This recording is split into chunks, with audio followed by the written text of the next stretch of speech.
دیتے ہیں۔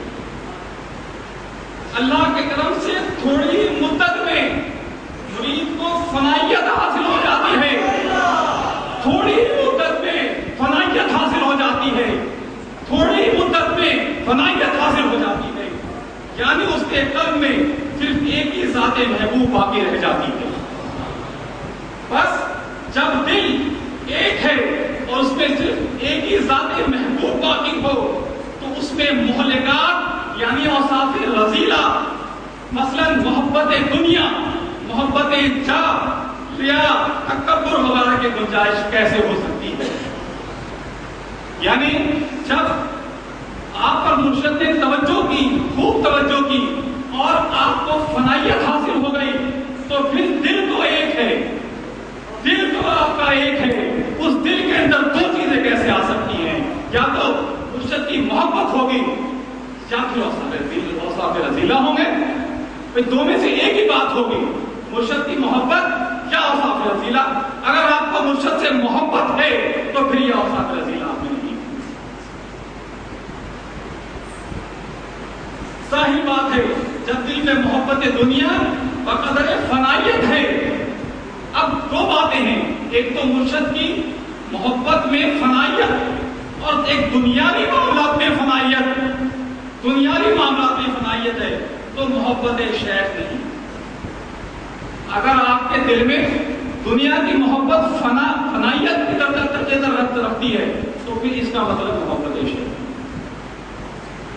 اگر ریا ہے تو محبت شیخ نہیں ہے، اگر تکبر ہے تو محبت شیخ نہیں ہے، اگر آپ کے اندر حسد ہے تو محبت شیخ نہیں ہے، اور اگر محبت شیخ بقدر فنائیت ہے تو پھر کچھ بھی نہیں۔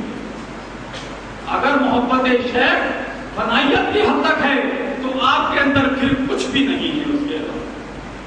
بس ایک ہی سبق میں تمام مہلکات سے نجات اور تزکیہ ہو جاتا ہے، ایک ہی سبق میں کہ آپ پر توجہ کی، آپ کو کچھ نہیں آتا، آپ پر صرف توجہ کی، خوب توجہ کی اور آپ کے اندر سارے اوصاف رذیلہ جاتے ہیں۔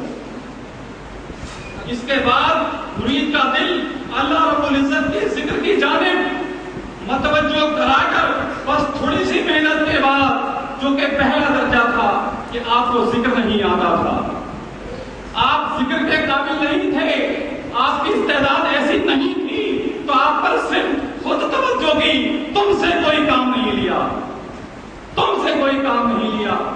اب جب ایسا مرحلہ آ گیا کہ آپ نے شیخ کی محبت فنائیت کی حد تک آ گئی تو اب آپ سے اللہ کا ذکر کروا لیا، اب آپ سے اللہ کا ذکر کروا لیا۔ بس تھوڑی سی محنت کے بعد دوام ذکر سالہ، حق تعالی، یادداشت اور فنا فی اللہیت کی راہ پر ڈال دیا جاتا ہے۔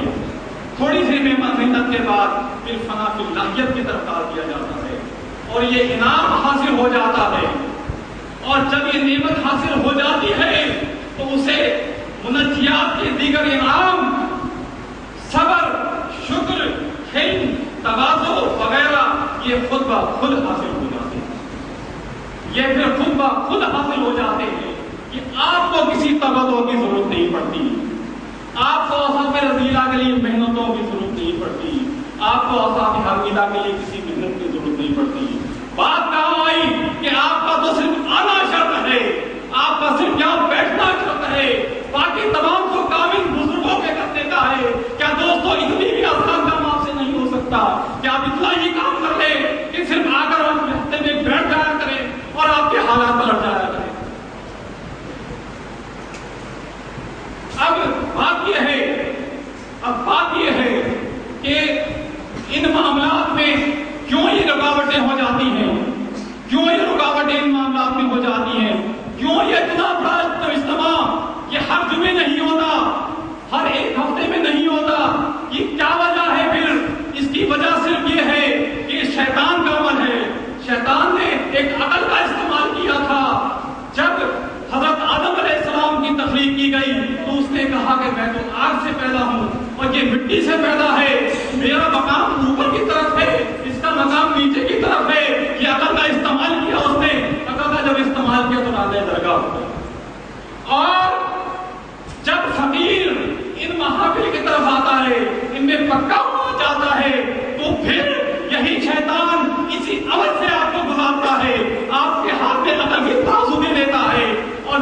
معاملات آپ کے سامنے لا کے کھڑا کر دیتا ہے.